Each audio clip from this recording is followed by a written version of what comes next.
Corruption is paid by the poor. Good evening and welcome. This is Face the Nation. Our topic of discussion today is the Anti-Corruption Act that will come into force on the 15th of September. That is 2 days from now. What is this act really? To discuss all this and more, we've invited 4 guests to our studio this evening as well. Joining us this evening on the show are Attorney at Law, Mr. U.R. De Silva, President's Counsel, Attorney at Law, Piyumi Madhushani, Legal Officer of TISL, Chandrasena Maliyadda, former Minister Secretary of Plan Implementation, as well as Attorney at Law, J.M. Vijay Bandara. Joining me on Face the Nation tonight to pose questions to the panelists are Nadeem Majid on to my immediate right, and on to my immediate left is Niresh Thambi, who is the Consultant English News Director at News First. You also can join in as far as the conversation is concerned. You can message your questions to 076 656 5353. The number once again 076 656 5353. Please make sure that you send in your messages via WhatsApp. Let's start off tonight's discussion with Mr. U.R. De Silva, President's Counsel, on his opinions about the Anti-Corruption Act that will come into force 2 days from now. Your time starts now.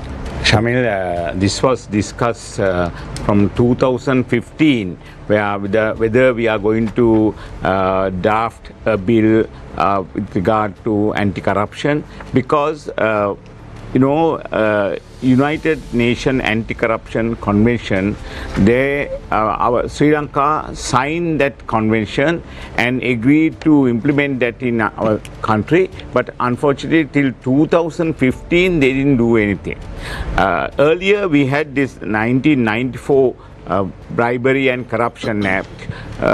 People were not satisfied with it. Even the governing bodies, they are not satisfied with that particular bill, particular act. So they agreed to draft a separate anti-corruption act with regard to the corruption that's there in our country. So we tried our best to have a good law with regard to anti-corruption, but various difficulties were there. Then the government has changed, then new government came, Gotabaya Rajapaksa's government, so they didn't do anything with regard to that particular act. Thereafter, Vijayadasa Rajapaksa was behind this, was very, very interested in this, getting this bill done. So he asked all the stakeholders to come together and discuss at length, and thereafter only this bill came to Parliament.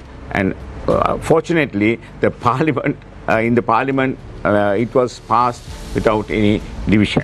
So that was the case of this particular act. Now, when we go into that, what are the new things that are there in this particular act is the important thing which we have to discuss.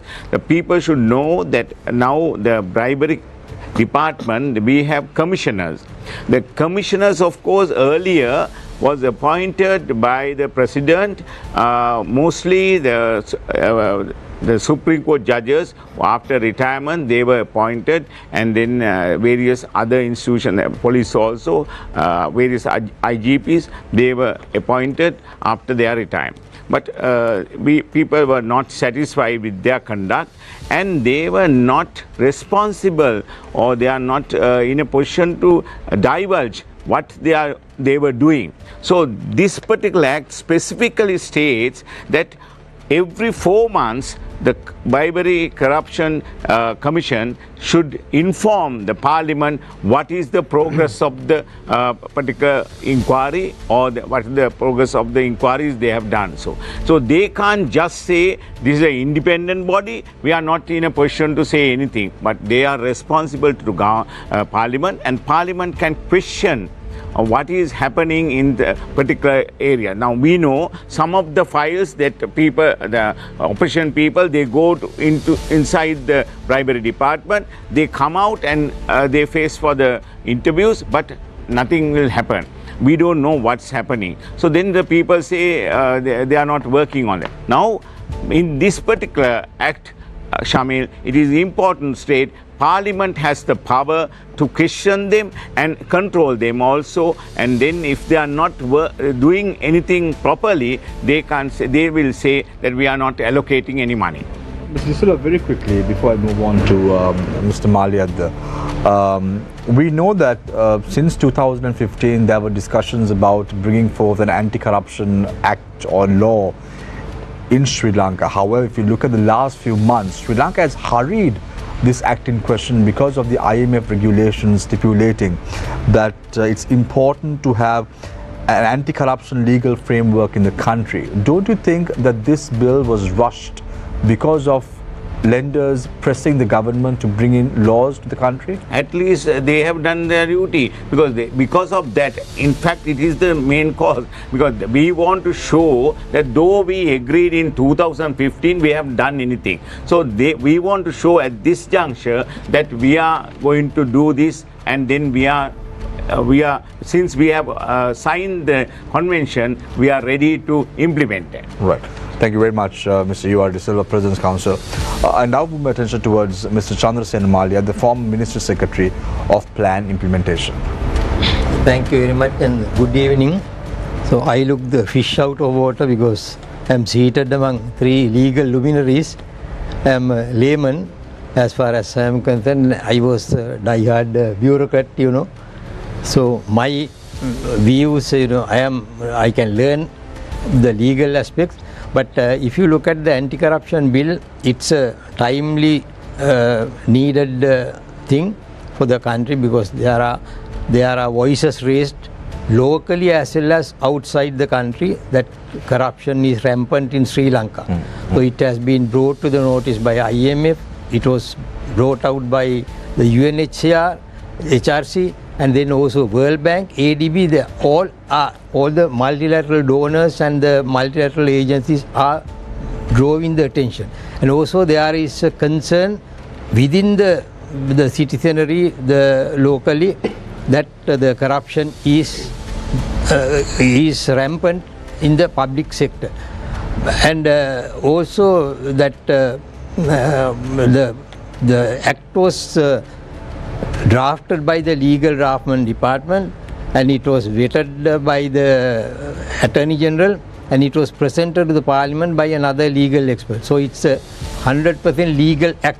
So I am, as a bureaucrat, I feel that, no offense to these three legal experts, I feel that there should have been some contribution, some insights coming from the public sector, because the anti-corruption is legal, but corruption is not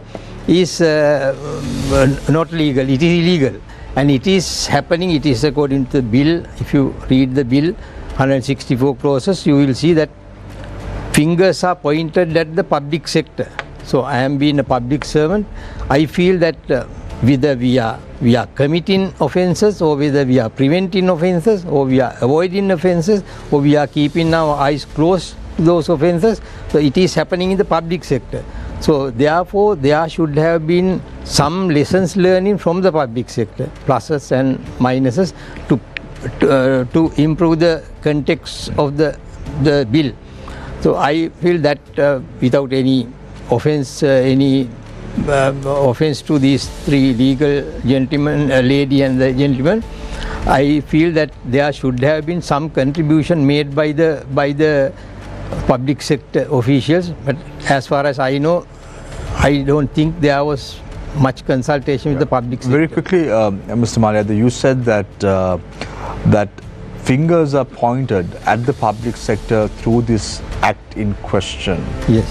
But don't you think that the public sector is what is concerning right now as far as anti-corruption is concerned in the country? And that is where everything needs to be arrested and corruption should stop. And that is why it's important to look at the public sector wholeheartedly in this context. Yeah, it is true. Now, if you look at this IMF definition of corruption, it says abuse of public power for private benefit. So it is, as you said, fingers are pointed at the public sector, but it does not mean the private sector is not corrupt. And also, in addition to that, there may be other acts, other offences related to the corruption. So therefore you cannot, the corruption, taking a bribe, there are bribe takers and bribe givers. So we are dealing with the bribe takers, but there are bribe givers. They are also equally at fault. So the act, whether act adequately deals with that is questionable. These three legal experts would respond, but I feel that it is not adequately addressed. Very quickly, Mr. Malia, before I move to PME, you wrote a book. Sorry? Yes, I did. Yeah, I did. What went wrong? Yeah, that's right. So what went wrong in Sri Lanka? Isn't it corruption? Not only the corruption, it is inefficiency, corruption, lethargy, then also the insensitivity.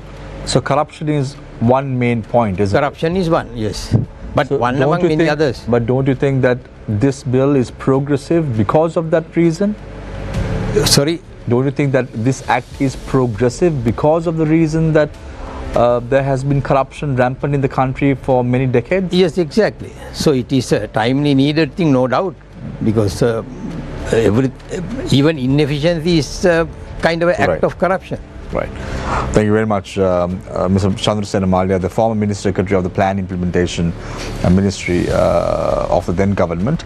I now move my attention towards Attorney at Law P.M. Madhusani, Legal Officer of Transparency International Sri Lanka. What is your take on this act? Good evening and thank you very much for having me today. I think given the current political and economic context, today's topic is of very much significance because we are in an economic crisis and the country has gone bankrupt. Corruption in Sri Lanka is very systematic and entrenched. Corruption has taken away our resources. Corruption has taken away our opportunities for economic growth. It has taken away our faith in the system and the trust towards the government, as well as our hope for a better future. And people have been demanding for a change in this corrupt system for a while.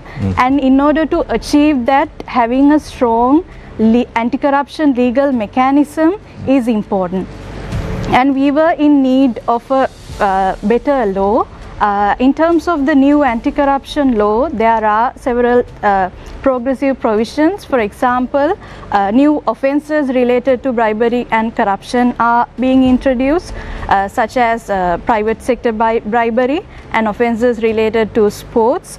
And also the powers and functions of the CBOC have been increased, and now people can have access to asset declarations of politicians and public officials. This is something that we have been, as TISL, have been campaigning for a while. So while there are such progressive provisions, there are some other provisions that could have been improved further. For example, electoral candidates who fail to submit their asset declarations with the nomination cannot be sanctioned under this new law. And in addition, there are some other aspects which are not covered within the law and also not considered to be part of the law, but which are really important in terms of the anti-corruption mechanism, such as public procurement and asset recovery law. So overall, I think the impact of this new anti-corruption law will depend on its enforcement, overall governance system, as well as the willingness of the government agencies to enact this. Right. PM, just to get some clarity on this, so is this Anti-Corruption Act going to replace the current CBOC Act asset declaration as well, or is it going to be in addition to the all these acts that are already in place? So before this new law was coming in, there were three different laws: Bribery Act, CBOC Act, and the law relating to asset declarations. Right. So the new anti-corruption law will be repealing these three laws and replacing the same laws, but we can say that it is an updated version Right. of those laws. Right. So I did some research today before I came to the show, Piyumi, and when I read through the newspaper articles that have been published in this regard, my attention was dragged to the 15th of October 2022. The statement that was issued by the Transparency International Sri Lanka. You all say in this report or statement in question, Sri Lanka does not lack laws to deal with bribery and corruption even at present. However, the enforcement of the said laws remain inadequate. So, doesn't that spell out that laws being implemented alone is not sufficient? The implementation itself is what is required, even though any laws are implemented in the country or brought into fruition.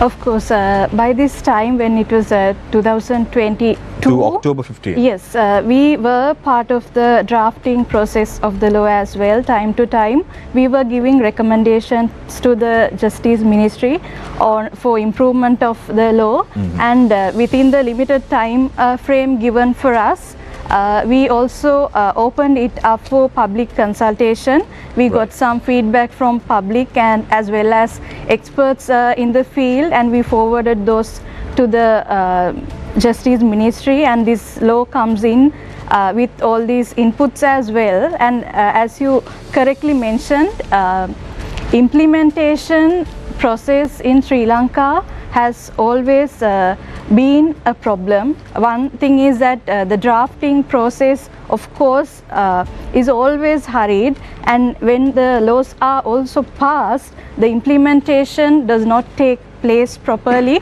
It could be impacted by several reasons. It could be the lack of willingness of public authorities, right, and it could also be the lack of resources and political influence sometimes. And now, since it's about to be implemented, it's high time that we take this very serious. Because we've seen laws being implemented. I want to drag your attention to 1987, the 13th Amendment to the Constitution, for an example. This has been part of our Constitution since 1987, but nothing has been done with regard to the 13th Amendment to the Constitution. So do you think that even this bill or act will only be restricted to mere words and not implementation? Well, on the face of law, this is very progressive, while there are a few loopholes. But if this is enacted and implemented properly, this will of course be very progressive. Right, so we'll talk about the loopholes in a bit. Mr. De Silva is also here today, so we can definitely have a good conversation alongside with Attorney at Law Mr. Vijay Bandara as well as Chandrasena Maliadda. So my focus now moves towards Attorney at Law Mr. J.M. Vijay Bandara. Yeah, thank you very much for having me today in this worthy discussion. At a glance, if we talk about black letter law, I can say that this piece of law, now it is passed and going to be implemented soon with effect from 15th of this month. It is a progressive law if one going to black letter law. It has consolidated previously existed bribery and corruption laws and other related laws.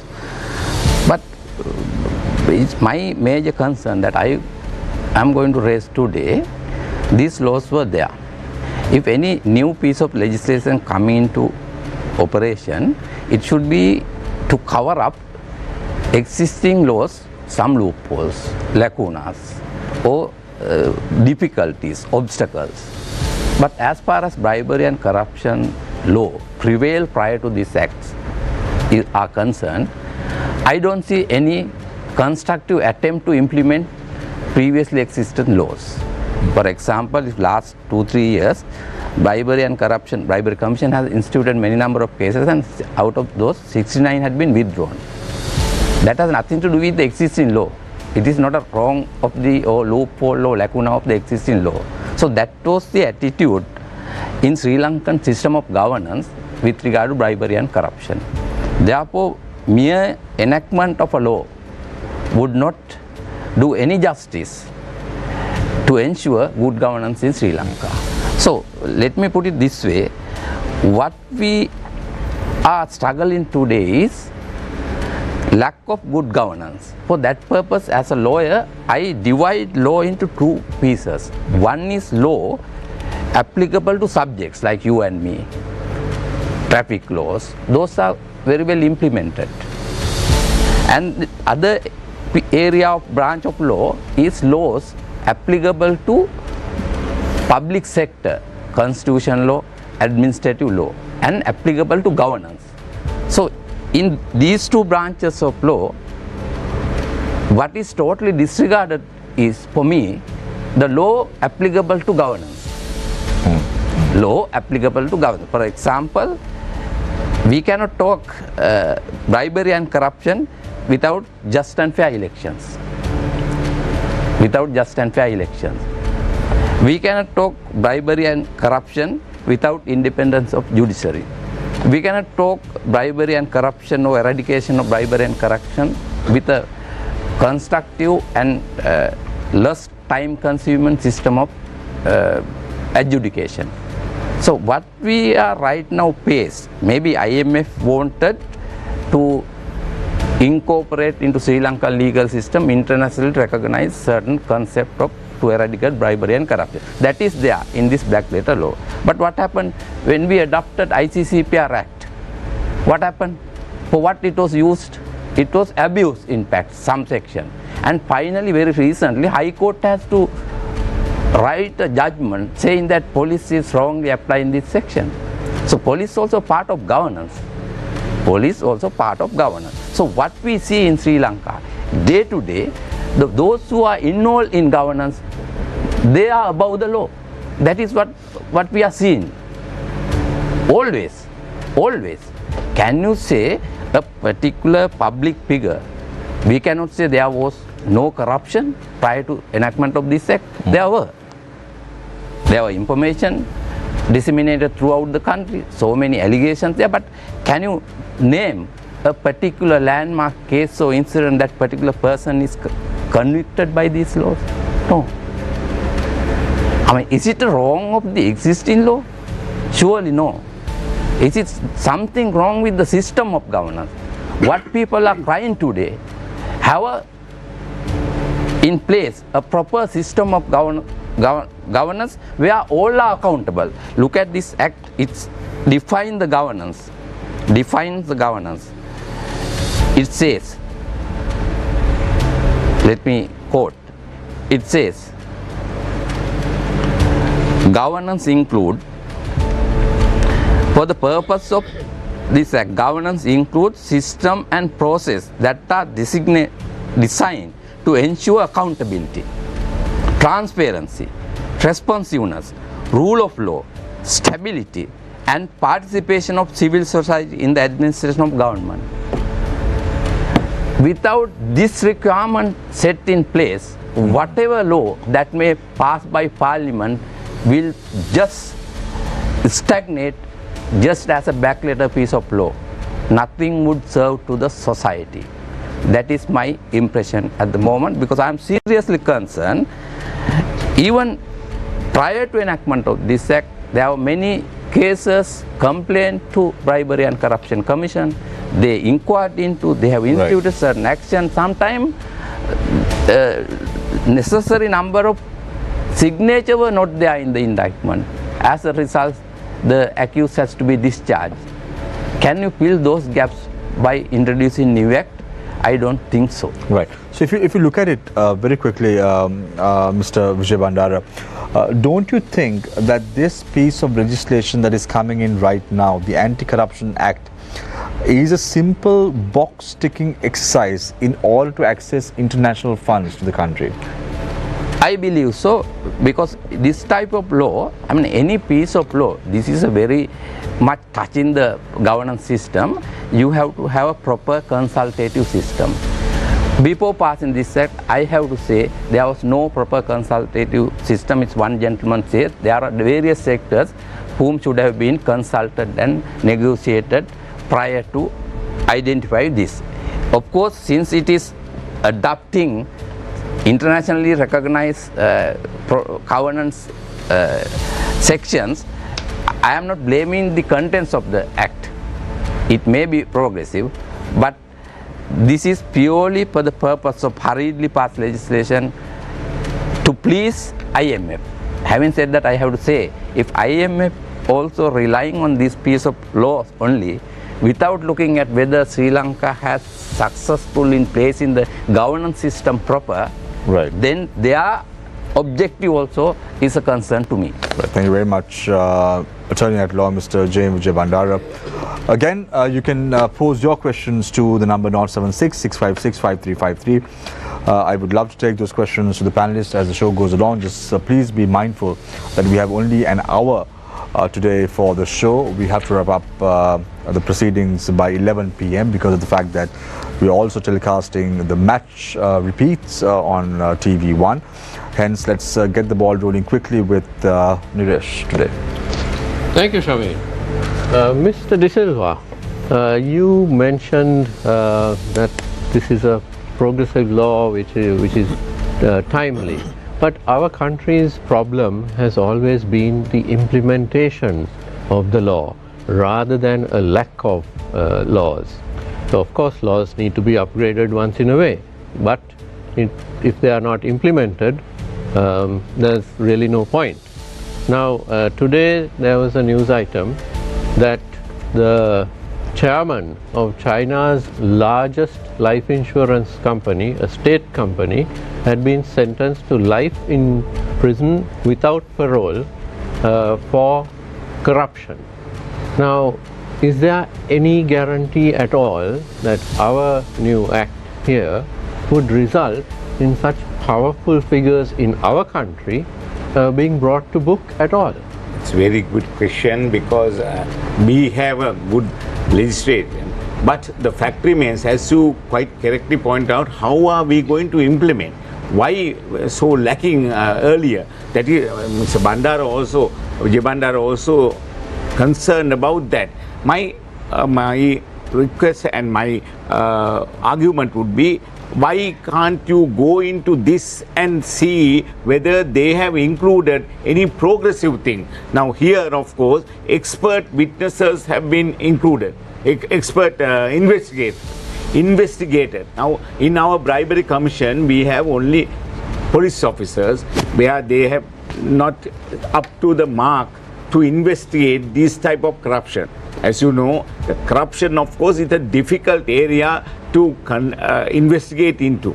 So that is why they have purposely included experts, that they should be having various areas of expertise. So here 20 years of experience is also included in that, merely because the police officer, they can't have that, and then what will happen is they will sometimes abandon the investigation. That is why they say that what happened to the bribery commission's complaint earlier. Now here, of course, they have purposely included that, and thereafter assets, with regard to assets also, there is a special director board to go into that and then inquire. So those are progressive things, but we have to have expert people inside the bribery commission, otherwise we can't implement it. So if they are going to have that strong case before court, the cases will not fail.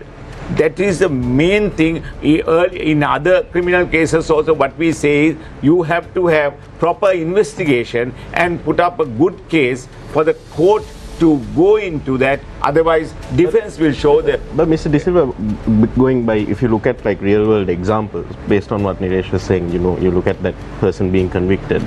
Shamir also spoke before about high profile cases in Sri Lanka. I think the most recent high profile case that comes to mind, corruption related, involving a big sum of money, is the Silreddy case.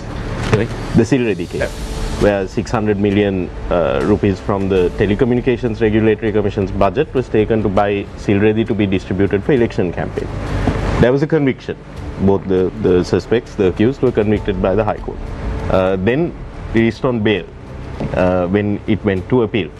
And I have no idea what the current status of it is, but right. The accused who were convicted are going on. Don't say like that. It was heard, argued, and then the judgment was given, because that was not properly constituted case to convict. So the Court of Appeal has given the judgment. So we can't discuss that with regard to no, I mean, you can, from the layman's perspective, you can observe this and you look, okay, you have this example in China where this person has been involved in, accused of some corruption. You look at the strength of the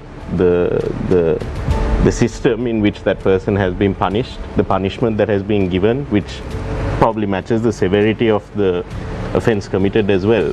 And then when you come to Sri Lanka's sort of history of cases like this, it's always the same case.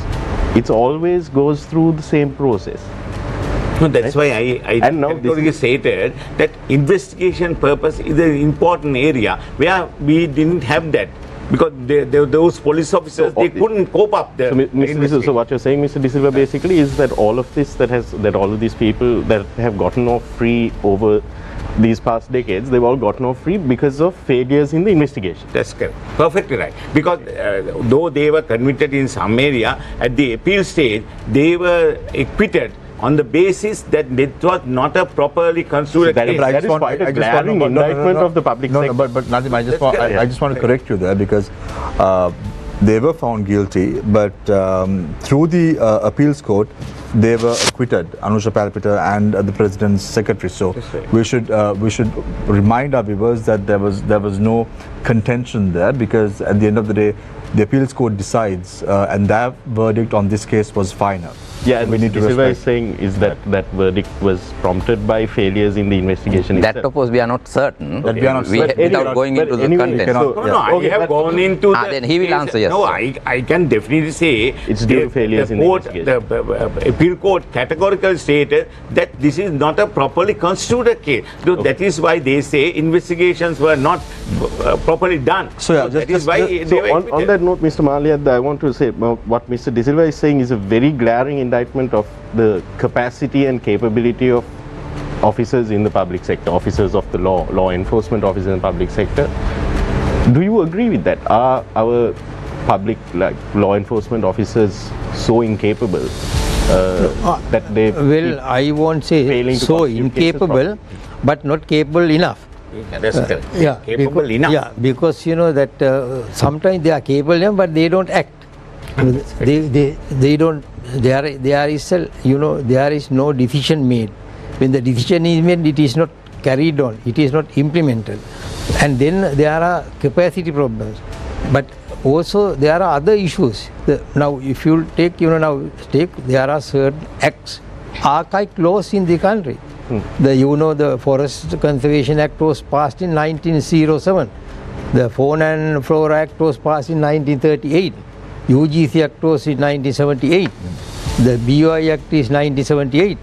Yeah, more than or nearly half a century old, and world is moving fast. So what you're saying is our bureaucracy is mired in the past and is not.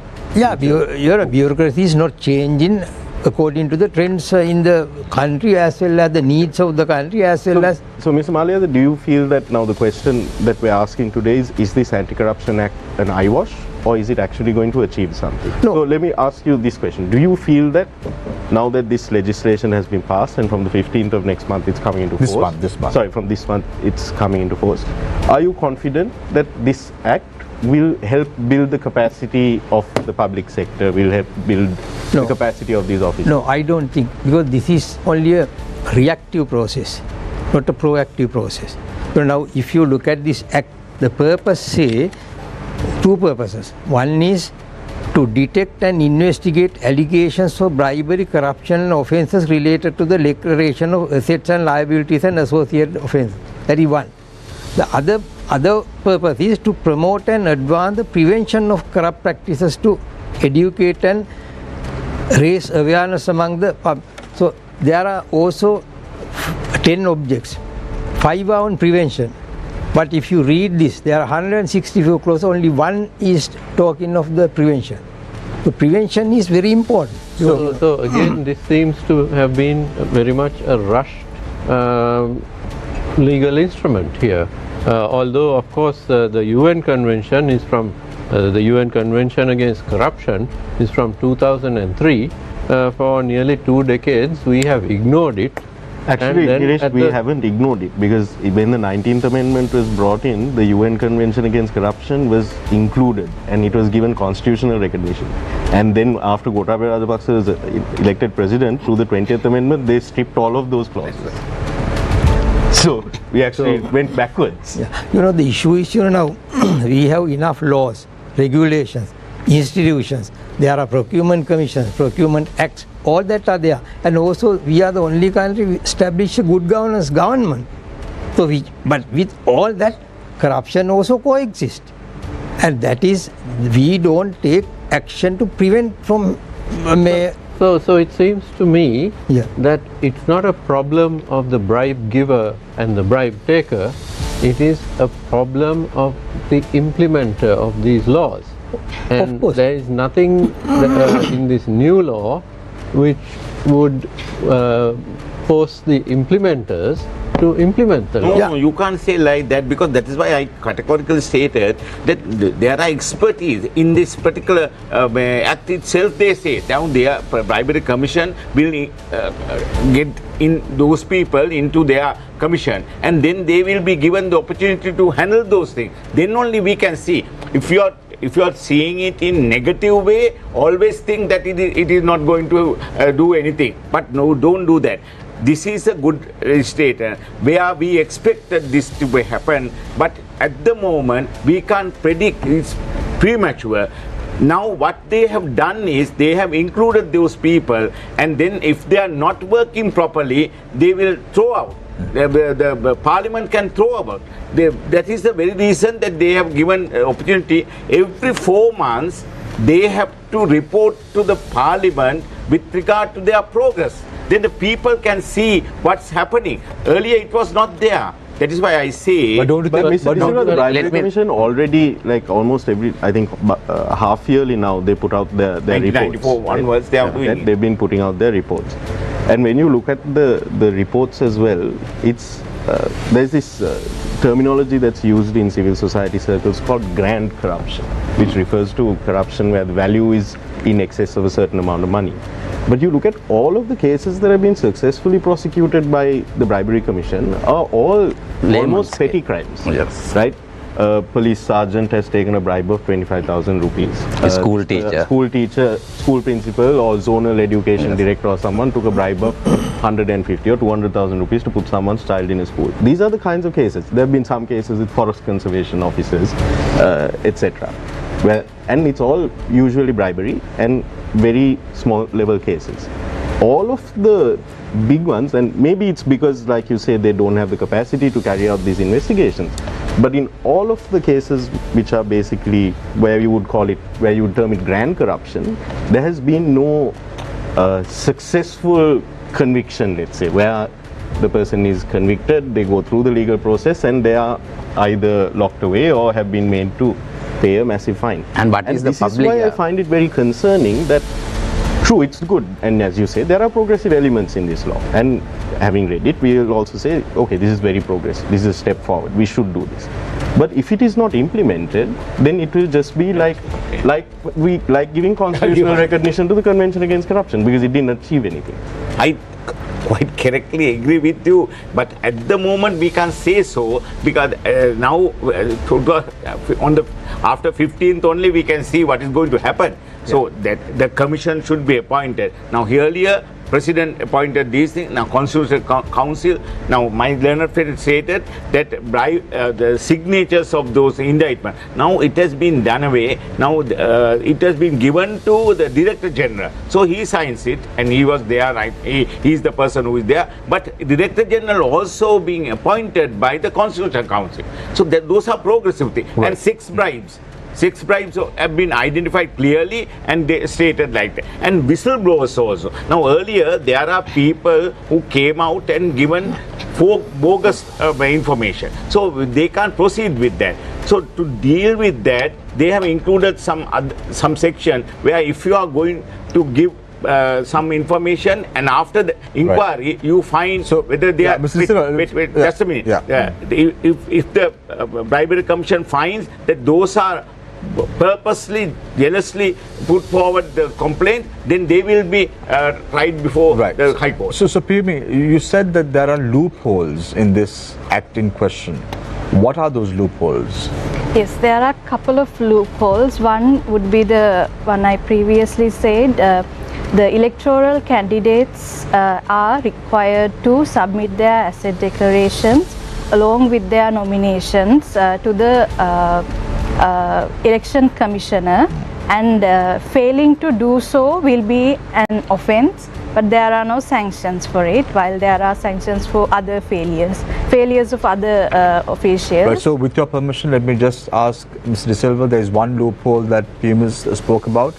Has that been addressed in the Yes, act? only thing is, now they have stated every person should come forward with their asset declaration, even the president or the but other what are the politician. sanctions that are that's what I'm telling going you. to be there? Now, with regard to that, that's a good question, but the only thing is it can be covered by the election commissioners. There is a special act for that. Right. That can be implemented. So just give me a second. So one loophole you identified, that's- and we had an that's a answer from loophole Mr. De Silva. on the So face what are of the it. second and third? Just so we'll ask after you mention the loophole. I'm going to probably direct that to Mr. Vijay Bandar or Mr. Maliad or Mr. De Silva to get an answer to see whether this has been addressed. Yes. Before that, I would respectfully disagree with the statement he made, because it says election laws will be covering it, but for the moment there's no proper law in terms of the sanctions to cover in election related laws as well. Okay. And another loophole would be, this was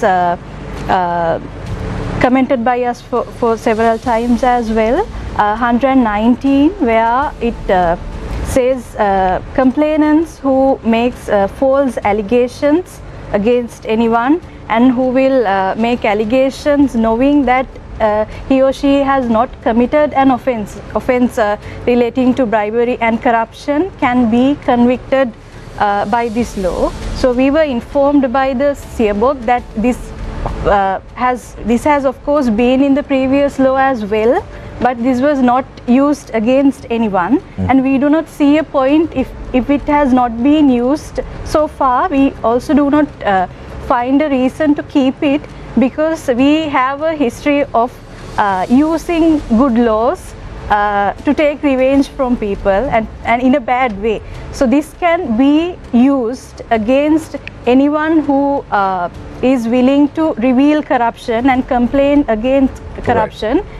Yeah. Yeah. What's the other point? And also, Excuse me. Now, is it not there? It is there to you do go and prosecute the people who are going there and false allegations had been made, and after that it is found that it's a false allegation, then they can be charged. It's there. But with regard to sentence, they discussed to bring down the sentence. They were not happy with the excessive sentence. But anyhow, it is there. But whether they are going to implement is the Is a big problem. question mark.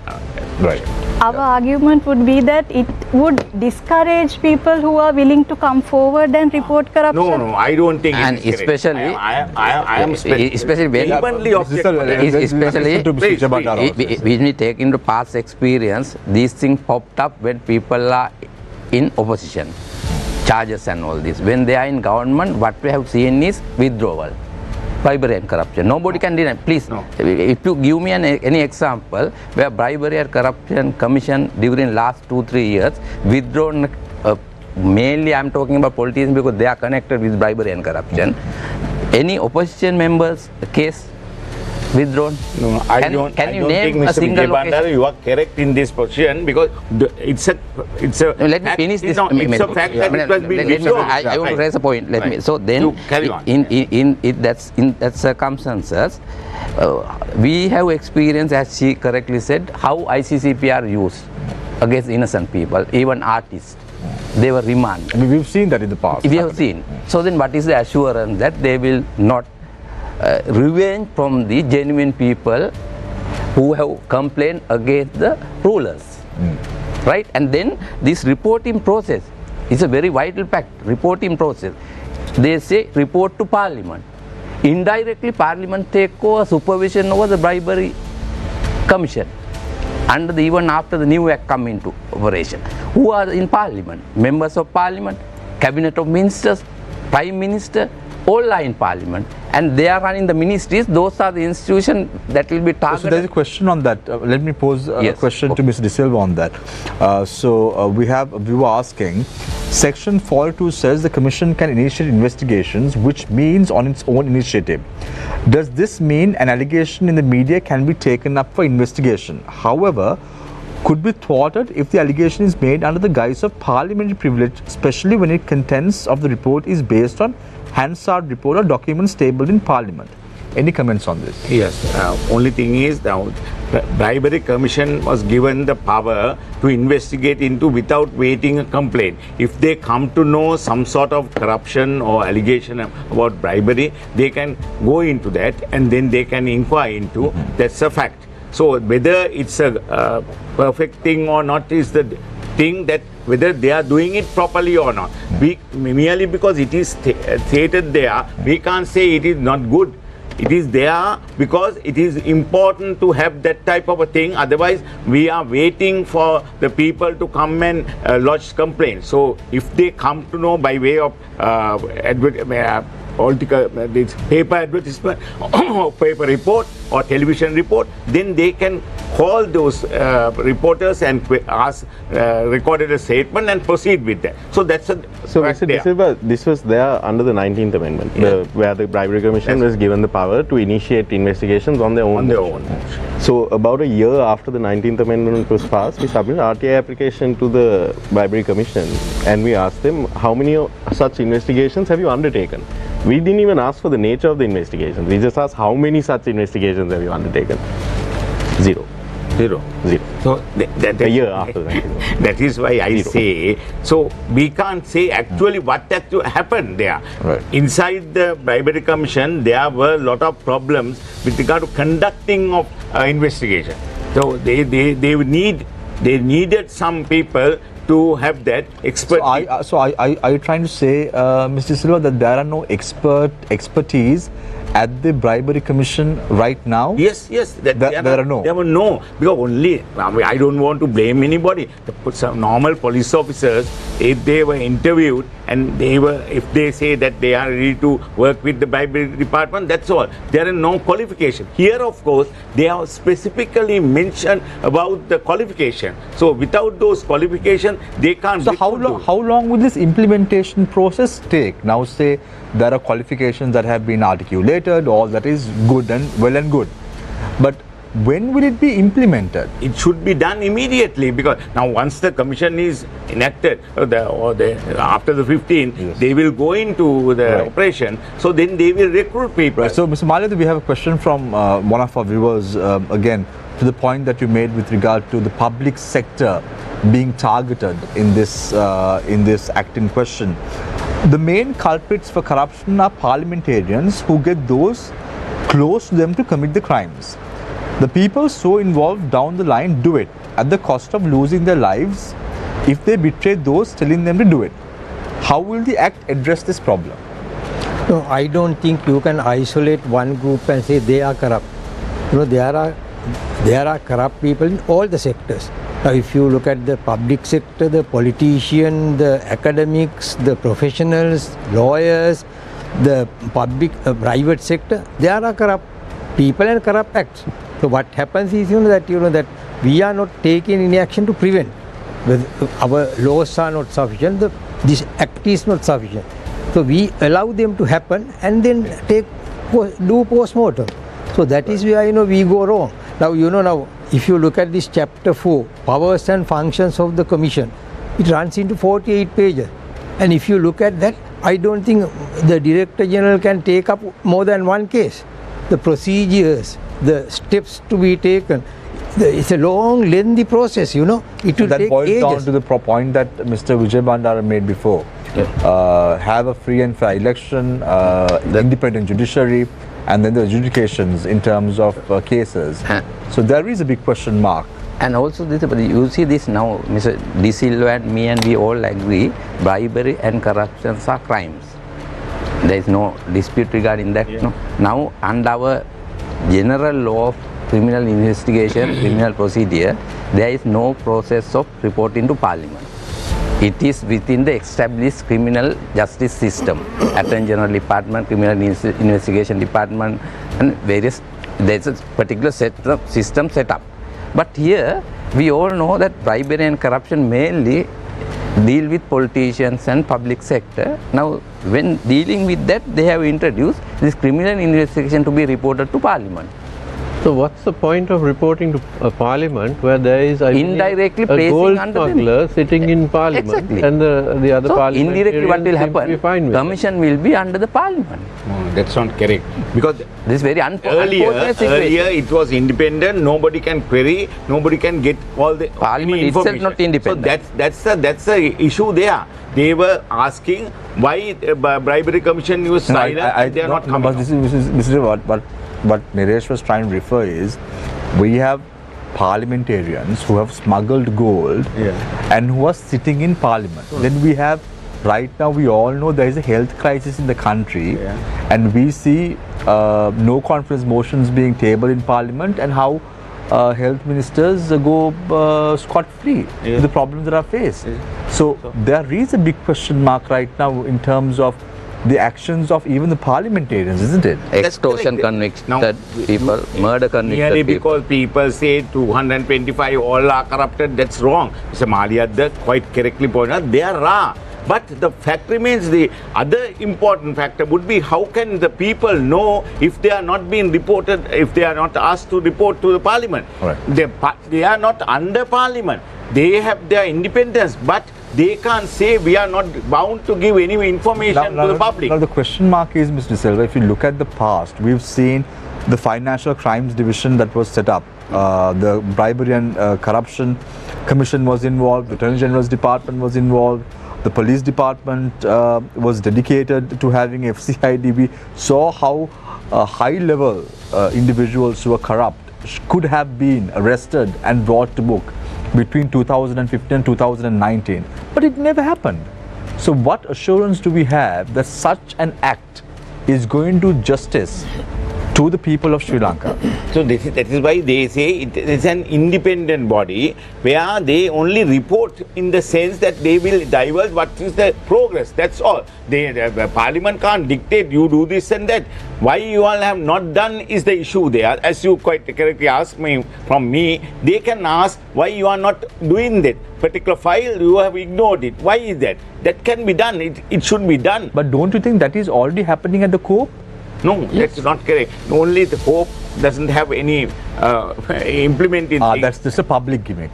They call the people and they ask the TV to come there, and then they will question, that's all. That's the end of the matter. They will not inform the speaker to take action or to report to the Attorney General. Then only we can implement it. So this is just for some clarity. So the Bribery Commission will be reporting to a specific committee in Parliament, or No, generally Parliament. to the General Speaker? Parliament. So basically, it will be submitting its reports to the Speaker. Report is right. So now they put this in writing now in the Anti-Corruption Act, saying that you must report to Parliament. Anyway, their reports were public. Yes.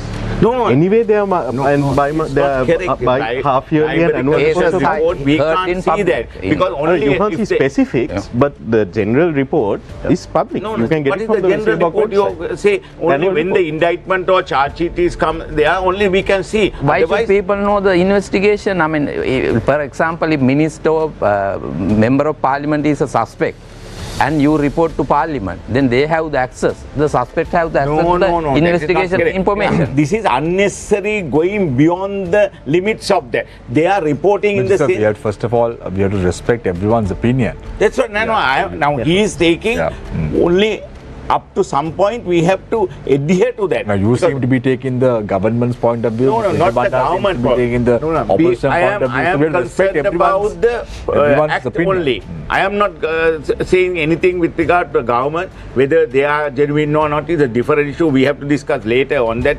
So they are not genuine? No, not another day. Another day. They're not genuine. No, there are people not genuine. Not genuine. Oh, yes, In the government? In the government itself. Who, Mr. Silva?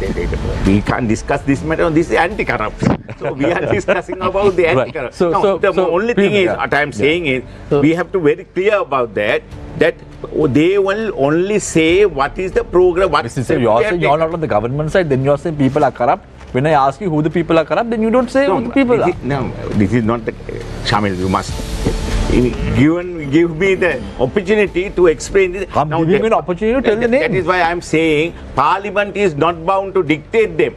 What they say And because you of can that, this is an question. eyewash. They can question them and ask why the opposition is there. No, the Andrew Kumar always asks several questions inside the Parliament, so they can ask from the bribery department why you have not done. I have given several files, so I show the files and say that I have given you the file, you have not taken any action. So that question can be put to the bribery department at that point. Every 4 months they have to come to Parliament and report. That's all. That's a different matter. So I don't want to comment something on called those. single හොරාගේ අම්මගෙන් පේන අහනවා. If you I report don't know to same who's thing to Orion or Parliament, Dhamma. I don't want to comment on those things. But the fact remains, we have to respect the Parliament. This is Parliament proceedings are there. Respect So must be earned. we must respect. By appointing various people, and now we are blaming them. But Mr. Vijayabandha, if it's not the people's representatives who are going to oversee the bribery commission, who should have that power then? no, it should be independent commission mean, for example, if But there has to be some oversight, right? And that oversight should ideally come from public representatives. so without providing reporting system, it can be always raised in Parliament. What is the obstacle? But it's not happening, right? Maybe It's not maybe what happening, should be that's done is a better this thing where you have a specific the committee on entire- law enforcement which will be then entrusted with supervising these guys. If it is placing supervising power with the Parliament, especially No, But that is one of that's that wrong word. oversight. That Wrong oversight. word. That Only oversight reporting. power Only of reporting. Parliament is one of the two key functions of Parliament. Not just the Sri Lankan Parliament or parliaments worldwide, legislation, and the second is oversight. so this kind of sometime executive action, the investigation is a former executive branch of the investigation. It is cannot be coupled with the But the legislature. executive is overseen by Parliament. That is the, I mean, No, in separation of powers, separation of that is powers, the, say that is the, executive and- the executive must be overseen by the legislature, right? So, because if you're saying that the bribery commission doesn't need to report, Parliament may have its flaws, Yes. right? But what I'm saying is, I think the point that Mr. De Silva is also trying to make is, if not Parliament, then who? Because otherwise you're looking at what basically a authoritarian system of. No. In any system, if then take for example, police department must not report in Parliament. But do you say that criminal investigation are not taking place? But they should. Criminal litigations are not taking place. These are criminal in nature. So then if criminal investigations are not reported to Parliament, why only bribery and corruption? Especially when But shouldn't the police department, the Attorney General's department, the entire Yes. law enforcement system, the Yes. entire criminal justice system, shouldn't it be, when you say, I think accountable might be a strong word, but shouldn't Parliament have a degree of oversight? So it is there right now, no, without any reporting system. Right now it is there, no. But Why are you specific provision? satisfied with where it is? Yes, right and if now? Parliament want to raise any voice regarding anything happening, Parliament powers and privilege, and also they have the forum. They can question anything without specifically providing for reporting system. Right. So Piyumi, now President Ranil Wickremesinghe promised with the introduction of the Anti-Corruption Act will include the stolen assets recovery in line with the World Bank as well as the United Nations. Do you think that the proposed bill have sufficient laws to ensure that recovering stolen assets would be the primary objective of it? Well, CBOC is given enough and more powers to inquire, investigate and prosecute on grand corruption as well. For example, it is given the power to do joint investigations with the other authorities and agencies who are doing similar kind of investigations, and it is also given the power to coordinate and cooperate with the international agencies. But I would say there is a need of a comprehensive law on asset recovery, and as we heard, the law is in the making and it should be out.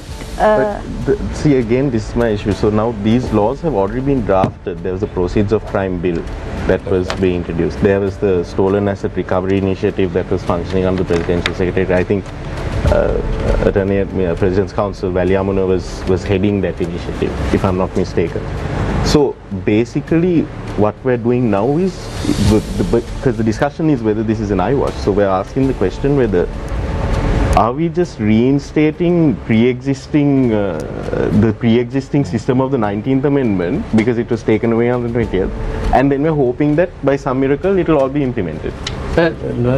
What I am interested to know is, under this new act, are we going to see any cabinet minister arrested from previous or present government? You can see that. You will. Mr. Silva, you came on this very show. I remember you came on this very show before when the 20th Amendment. Exactly. I was to say yes. The 20th Amendment. Assured that it will be a good piece of law. President Rajapaksa won't be contesting. Yes. And he won't become the Minister of Finance. Exactly. You were sure? Yes, assured. You were sure that he won't be appointed? No, you didn't say assured. No, sorry. You said appointed. Under the... He asked me not to be negative. And now you're saying that how can I read his mind? I was going on the basis of the reports available. So I believe. You're the only one who didn't read his mind. So all of us read his mind. All of us knew that he's going to I don't have that. I don't have that. Read that mind of that, specifically Basil Rajapaksa. Yeah, but you don't have to have a crystal ball in front of you to decide that. I don't have that. So no, I don't want to say anything. But going on the basis of the reports available, I came out with that story. But they didn't do that. That is why Gotabaya Rajapaksa also left, because he has not done anything that he has promised. So that why can't you say Mr. Malayada, now, regard to that? Mr. Malayada, when we discuss about what went wrong in Sri Lanka, you spoke about how corruption played a role in this entire process. In your opinion, do you think that we are bringing in these laws just as an eyewash, just to impress the IMF right now? No, I don't say so. You know now, anti-corruption bill is there, the bribery commission is there, so they are expected to do a role.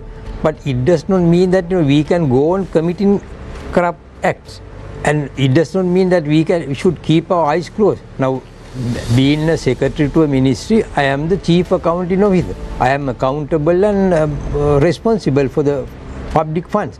So if I keep my eyes closed as the secretary and expect the bribery commission or the anti-corruption people to come and take action, that will not happen. Each one of us has some kind of responsibility. We neglect it, we don't discharge it, and then we expect some higher superior body to come and investigate and take action. This is what happens. Now if you look at the COPE, there are Auditor General and the COPE has revealed there are so many corruption activities which could have been prevented and nip in the bud, but you allow it. And then then you think, okay, now there are, I can remember, there have been certain decisions, some management decisions, administrative decisions were made by the courts, and then the public sector people question that. But what happens? We don't make decisions, we don't manage. Then it goes to the courts, and the courts make the management decision. So our lethargy, our inaction also amounts to sort of promoting corruption. So I think we all must take the responsibility, we all must take the share of the responsibility and do our role. Yeah, but don't you think, Mr. Malayada, Sri Lanka is the first country in Asia to undergo an IMF governance diagnostic under global lenders' key structural reform to address corruption vulnerabilities and enhance growth? Yes. So when you look at this, it seems like all these actions are being taken because of the IMF. I am aware through the grapevine that an IMF delegation is due in Sri Lanka tomorrow to discuss about all this and more. So they're doing this just one day ahead of the IMF delegation's visit. And at one thing, there is sometimes certain thing President went and said, do it before Saturday. Address in the parliament. Do it before. So it's very evident, isn't it? No, that all this is aimed at IMF, getting some money in, making sure that just marking the checklist. Yeah, but now if you look at the scenario, we have been a prosperous model economy in 1948, and over 75 years we have become a bankrupt begging economy. So then we are trying to get hold of a straw. So IMF is the only thing we can see. So then the issue there is, and I'd actually like to pose this to Ms. Madhushani. Now we're talking about the trouble with undertaking anti-corruption reform as an IMF box-ticking exercise is that I'm sure you know that Transparency International, the Secretariat in Berlin, puts together this corruption perceptions index every year.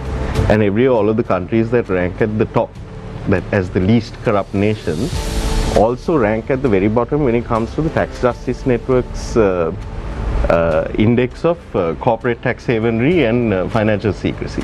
So Singapore, the United Arab Emirates, etc. So now the Tax Justice Network, their estimate of what Sri Lanka is losing in tax revenue that is going overseas annually is $413 million annually that we're losing in tax revenue to money which is basically being parked in these countries, which a lot of which also happen to be OECD countries as well. Now the IMF, while asking us to sort of do this kind of governance reform, which is a good thing if the outcomes are achieved and it's enforced, but at the same time the IMF is also twisting Sri Lanka's arm to implement a OECD approved tax policy that many OECD member nations also are not going to impose themselves. So they'll be limiting our revenue collection capacity. So my worry now is, like, on the one hand we are talking about stolen assets, and the bulk of our stolen assets, you can see it here, is basically a lot of tax avoidance and tax evasion that is happening. Is by letting the IMF be the driving force of anti-corruption reform in Sri Lanka, are we then bringing in this eyewash Anti-Corruption Act, while on the other hand we're opening the doors wide open for corporate tax abuse? Well, we can't be too judgmental about the government's motivation behind bringing this law, but we know for a fact that it is one of the requirement of IMF. And no, if I'm we not are questioning the government's motivation. I think that the government has no choice but to work with the IMF. I'm questioning the IMF's motivation and the fact that the IMF is now doing this government diagnostic and report. if we are doing it just to tick off the box, we are heading towards nowhere, because it's not sustainable. If we really want to achieve economic stability, and if we want to attract investments and international reputation, we also need to focus on our commitment for the enforcement process as well, because it actually shows the government's dedication towards good governance. But this word international reputation is a problem, right? Because you're talking about international reputation, and let's say that and there is the another TI Secretariat, concern. they look at these countries that are reputable, and those countries that are reputable are actually the destinations of the stolen assets. Another from, concern, if the government officially declared before the Supreme Court they don't have funds to conduct the election. If that is the stance of the government, to implement this act, there may be so many infrastructural facilities and expertise has to be appointed. If government doesn't have funds to have election, that is a fundamental right of the people. Can you expect, even can you predict, they will implement this act after 15? Yeah. Giving all the infrastructural facilities, experts and appointments? So, Mr. De Silva, let's look at the past. Let's look at the past in Sri Lanka. We've had laws. We spoke about the Seaback Act. We spoke about the Asset Declaration Act, as well as the Bribery Act. Tell me one instance. Now, we know corruption is a big problem in Sri Lanka. Do you agree with that, Yes. Mr. De Silva? Right, okay. Tell me one VVIP in Sri Lanka who has been punished over the last, since 1977. Only thing is, No, Mr. De Silva, I'm just asking. no, There's no one, right? I don't have all the details. No, we don't have anyone. But no, only thing, if you think so, then I can't say no, because I don't have that material with me. Anyhow, if the cases are being failed at the court stage, then what is the outcome? The implementing process, and then how the investigations are being done. That is why I am always on that point, that we must have that commitment. As she quite correctly pointed out, we have the capacity now, we have all the material with us now in that particular act. We can't say it is not there now, we can't do it. But if we are going to adhere to that, our commitment is there, then we can say that a lot of people can be... This, Mr. De Silva, could be the turning point for even the Ranil Wickremesinghe government. Do you know why, Mr. De Silva? Because he can bring back what we lost in terms of the central bank bond controversy as well in 2015. He can probably ask Arjun Mahendra to come, appear before court. Mahendran appearing in court is a different issue, but the case is being collapsed. Why?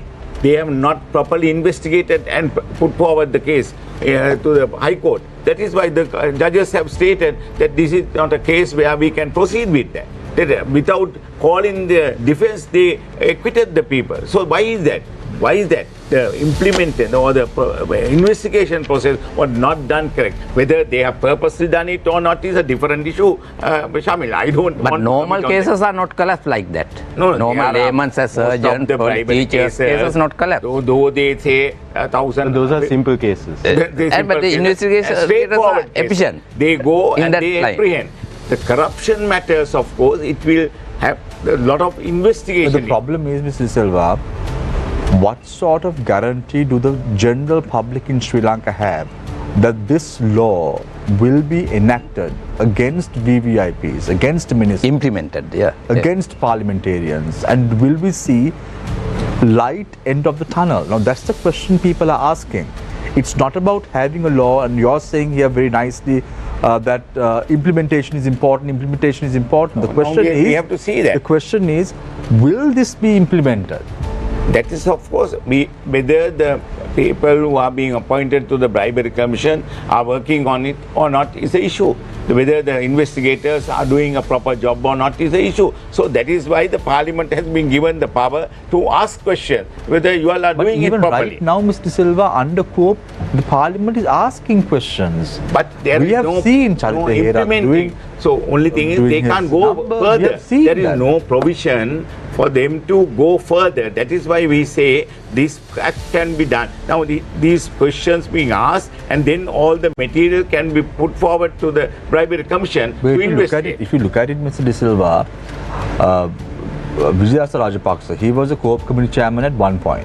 He revealed a lot of corrupt activities Right. in parliament. He's the first person who came out with Absolutely. corruption. Yeah. Yes, then we saw the manner in which Salsurin Hadunati played a role in terms of the co-op committee chairman, and he brought in a lot of issues as well. Then we saw WDG Seniratna, when he was the co-op committee chairman. Nothing had happened. No, nothing has happened. One day before the co-op committee report was supposed to be published, they dissolved Dissolved. parliament. At least that express You pearl, could say, you could express say. pearl 250 bribe or something with the honorable minister himself disclosed into parliament. Can that be investigated after 15? Yeah, that can be done. Has After the commission is appointed after 15, we can see, we can ask What from the assurance? What assurance do At we least have Mr. about Silva? that Yeah, one what single assurance assure- do we have that after 1 year you will sit on the same show and say, what Nothing can I happened, do? nothing has happened because officials were not appointed to the bribery commission because there are no competent people. So to do that. if there are no competent people, how can I expect So them that to do means that? this is an eyewash. Huh? No, that is not the case. The parliament can question from the government. You all have not done, and as he said, now you all have stated that you don't have money to have the election. I am not in agreement with that because this is not the election where people but can change the government. No, our point is, when you have in government a resounding majority, how effective is that going to be until the election is held in the country? Don't you think right now the most important point is to have an election in the country and to ask the public as to who they want them to be governed? So then you expect the people who come over there to next government, then they will implement this. That is why you are concerned. No, the concern, we Mr. De can't- Silva, is we that- have, it is our duty to appoint necessary people to the parliament. That is our duty. We have failed on that. So we cannot exercise duty, no election.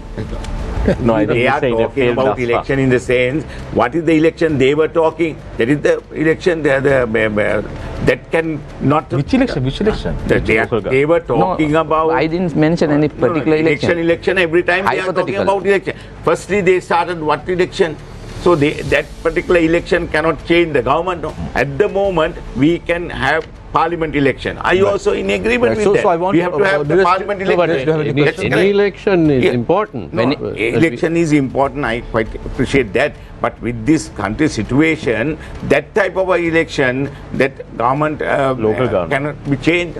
So that is why if the parliament election and the presidential election, it's a mandatory thing. So we have to find money and do that. So it's a people's right. If they want, they can change it. They are, of course, earlier, they cannot change anybody. So have you got money to implement this act after 15th of September 2023? They will provide. Now the country is progressing. We have money. So have an election. Have the election. They will do that. They will do that. Do you have any questions? One last question to Pyumi. Now, in this whole exercise, the biggest stakeholders are the public, because the public has to come forward with confidence and report these crimes, corruption, bribery, all that. But has the buy-in of the public been obtained on this, with it being rushed like this? Why should the public feel any more confident of this Anti-Corruption Act than of the Seabok legislation from 1994-95? Can I actually just add a sentence to that? In 2015, when the good governance came in, they actually had a public mandate through election, a public mandate to implement anti-corruption measures, which have not yielded results. This government has no public mandate, and it is still undertaking reforms without a public buy-in. Good. What is the guarantee that we have that this is not end up being an eyewash? As a matter of fact, the Because there's 1994 public government also had a with a mandate. Yes. And it didn't. there Chattika was Bandar and much, Mahatma government. much fanfare that Mr. must be remembering, no? Yeah. You were the secretary Biggest at that time. mandate. That was when the initial act was passed. So can we have Pyumi's views on the buy-in of the public here? Yes, of course.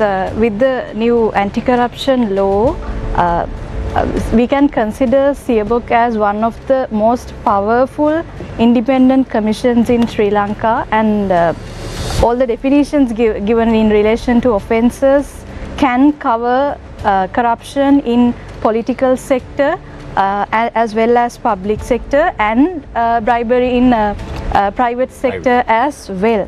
So in terms of citizens, I think burden is mostly on Seabok. It depends on the readiness of the Seabok to proactively investigate and also apply this law effectively and equally.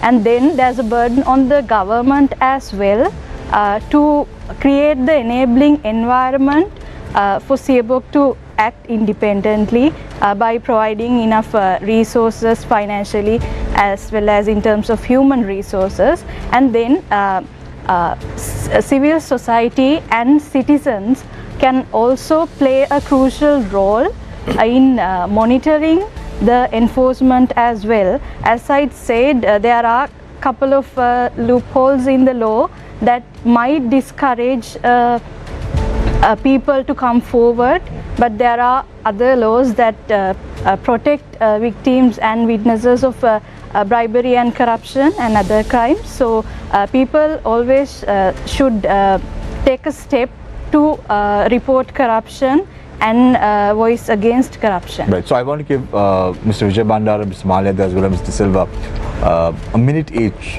for your closing remarks as well, because we just heard based on the question that was posed to Pyumi, you had a very good closing stand on the subject tonight. So Mr. Vijay Bandara, what are your thoughts in conclusion? My concerns, what is mainly lacking in Sri Lanka and what is the root cause for this corruption, failure to eradicate or control corruption, is lack of exemplary governance. That is what we are lacking. For that, one is free and fair election is a must. Then this existing system for last 75 years, we didn't see any exemplary governance.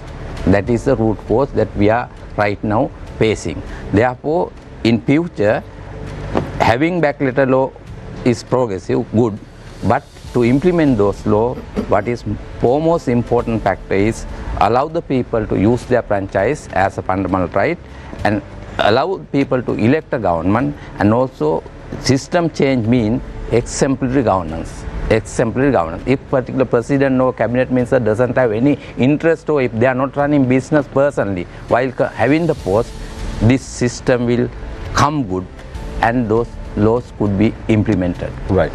Mr. Malia, what are your closing thoughts? No, we wanted the anti-corruption bill is a progressive movement, no doubt. But whether it's adequate is the question.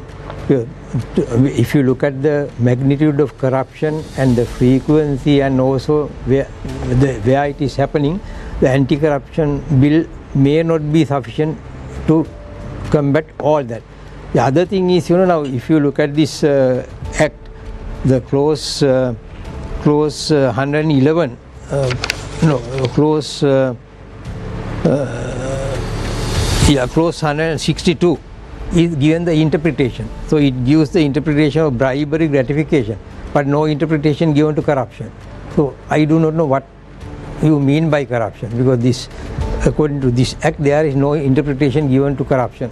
The other thing is, that the implementation of whatever it is, the laws, the decisions made in this country is very poor, very slow and time taking, and the certain procedures and processes are too lengthy, too cumbersome, too complicated.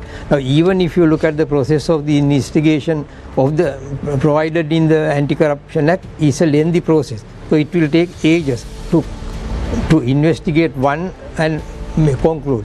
So my final word is that, after all, the taste of the pudding is in its eating. Thank you very much. Now I move to Mr. De Silva. Yeah, Shamil, now I am thankful to you all because you are the people who are discussing these matters at length in this type of a conference or Face the Nation we are talking about these things with regard to this forum, because you all have given us the opportunity. Now, with regard to this act, I say it's to some extent we are happy, we have to go forward, and to do that we know the anti-corruption, if you are going with the anti-corruption things, there may be 5 principles, that is called trust, T for top level commitment, and R for risk assessment, U for understandable control measures, and the S for systematic review, and T for training and communication. So if those things are there and the attitudes are changed, can be changed, then of course we can go forward. So what Mr. Malia, they always say, preventive active. So we are not concerned about that. We are going only to implement these particular areas, but without giving the opportunity to people, or without educating them what are the corruption and what is the bribery and how we are going forward with that, and then how to eradicate those things is the issue. So if we go positively, then we can get results on that. You may have lot of programs in future when the act is being keep your dates free next year. Same time I'm going to invite. Same day. Yes. Not the same day. Same day. Thursday. So during this time, I'm going to call you, and then I'm going to ask you the same question that I asked when Basil Rajapaksa was appointed as the Minister of Finance. And Mr. De Silva has promised us that under this act we will see some top level people arrested and charged. They have now after this act, they will not commit this type of offences. That's the way. He is like Sri Lanka Mata. He never changed his stance when various government, prime ministers, cabinet ministers all change, but he always represents that side. So what side? Which side? Tomorrow onward, he will have a lot of work for next year. Are you always with the government? Yes. Any government, if the government is there, we have to represent the government. I am working with the government because it is our duty to go forward. If they are going wrong way, we say it's wrong. That's why we are here. That's why you are asking me to come here also. Right. Thank you very much, Mr. U.R. De Silva, President's Counsel. It's always a pleasure to have you on board. Thank you. Mr. Chandrasena Malia, the former Minister Secretary of Plan Implementation, Attorney at Law P.V. Madhushani, Legal Officer of Transparency International Sri Lanka, Attorney at Law J. Mujay Bandara. Thank you very much, gentlemen and the lady, for joining us this evening on Face the Nation. Thank you very much, Nadeem. Thank you very much, Niresh Eliathambi, for joining us on Face the Nation tonight. For those who send us their questions, 07665655353 on that number. Thank you very much as well, and thank you very much for connecting and watching us. We would have loved to at least grill the panelists for another 20 to 30 minutes to get some clarity on this topic, but just left with only 1.5 hours, unfortunate today. But next week we'll be able to have the full swing, Niresh, hopefully. I hope so. Yes, I hope so. I'm looking forward for that. So I leave you tonight with a quote, as I always do. This time around, I flicked this quote from Niresh, who sent me this morning. Democracy does not die with a few major blows, but rather with many small steps. Take care and good night.